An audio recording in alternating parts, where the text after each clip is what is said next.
कुतुब तारीख उठाकर देखें तो हमें बेशुमार बादशाहों के जिक्र पढ़ने को मिलेंगे।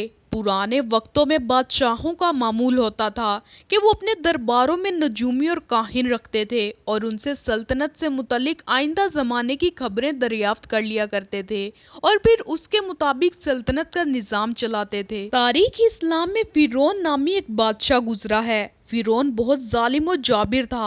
लोगों से अपनी पुरस्तिश करवाता और कहता कि मुझे सजदा करो, मैं तुम्हारा खुदा हूँ।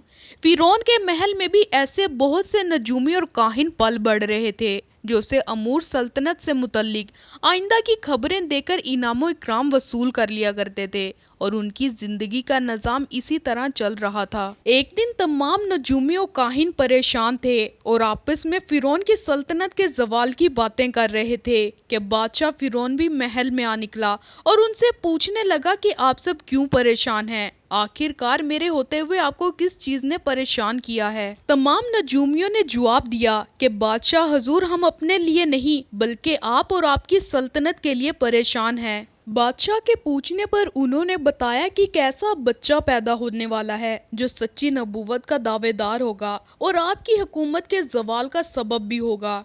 जब फिरौन ने नजूमियों की बात सुनी तो हैरान हो गया और सोचने लगा कि इसका कोई हल निकाला जाए। फिरौन के हुक्म पर तमाम वजीरों जर्नैलों को तलब कर लिया गया और दरबार लगाया गया। फिरौन ने नजूमियों और काहिनों की बात दरबार में मौजूद लोगों को सुनाई और कहा कि तुम में से हर एक अपने अपने दिमाग से बेहतरीन मशवरा सोचकर बताए।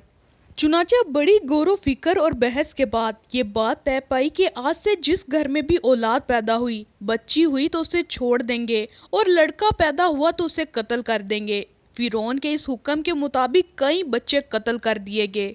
कुदरत खुदाबंदी की जानिब से कौम पर अजाब आ गया। औरतों की तादाद बढ़ने लगी और कौम के मर्द बूढ़े होकर जल्दी मरने लगे। तमाम फिरौनी बादशाह फिरौन के पास आ गए चूंकि उसे खुदा मानते थे और कहने लगे, ऐ हमारे रब, कौम पर ऐसी हालत आ चुकी है कि मर्दों की तादाद खत्म होने लगी है। इस तरह अगर मर्द ना हुए तो आपका लश्कर सल्तनत सब खत्म हो जाएगा। फिर आप किस चीज पर हुकूमत करेंगे।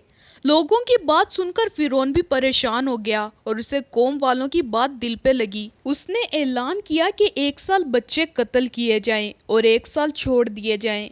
इस तरह जिस दिन बच्चों के कत्ल का दिन था उसी दिन हजरत मूसा अलैहिस्सलाम पैदा हुए। हजरत मूसा अलैहिस्सलाम की विलादत की वजह से आपकी वालदा बहुत परेशान थी और सोचने लगी कि अगर फिरौन के सिपाहियों को पता चल गया तो वो मेरे बच्चे को कत्ल कर देंगे।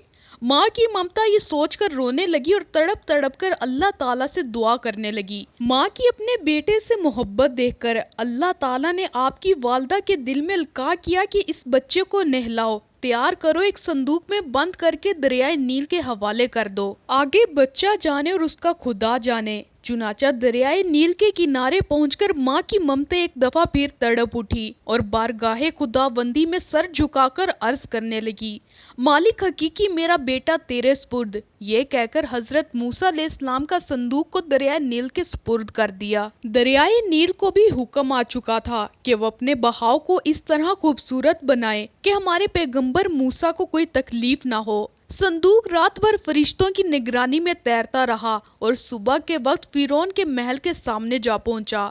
फिरौन का महल दरियाए नील के किनारे पर था जहां से वो कुदरती मनाजिर देखकर लुत्फ उठाया करता था। कुदरत इलाही के अमर से फिरौन और उसकी हसीन बीवी आसिया दोनों दरिया के किनारे बैठे दरिया की रवानगी के मंजर से लुत्फ अंदोज हो रहे थे कि अचानक दोनों की नजरें संदूक पर पड़ी तो फिरौन ने अपने सिपाहियों को हुक्म दिया कि वो संदूक निकालो और मुमकिन है इसमें कोई खजाना मौजूद हो और वो हमारे काम आ जाए। सिपाही जल्दी से संदूक निकालकर बादशाह के पास ले आए। फिरौन ने संदूक खोलने का हुक्म दिया। जैसे ही संदूक खोला गया तो दोनों मियाँ बीवी की नजर नन्हे मासूम बच्चे पर पड़ी तो आसिया का दिल मचल गया चूंकि हिकमत इलाही के मुताबिक उसकी कोई औलाद न थी। आसिया ने अपने शोहर फिरौन से कहा कि मैंने आज तक इतना खूबसूरत बच्चा किसी की गोद में नहीं देखा। फिरौन ने भी इस बात की तस्दीक की तो आसिया कहने लगी, बस मैं तो इसको अपना बेटा बनाऊंगी और इसकी खूब अच्छे अंदाज में परवरिश करूंगी। फिरौन पहले हिचकिचाया लेकिन अपनी बीवी से मोहब्बत की वजह से फौरन हाँ कर दी। اس طرح وہ بچہ جس کے قتل کی خاطر کئی بچے قتل کر دیے گئے، آخر اتنی قربانی کے بعد وہی بچہ فرعون کے محل میں پلنے لگا۔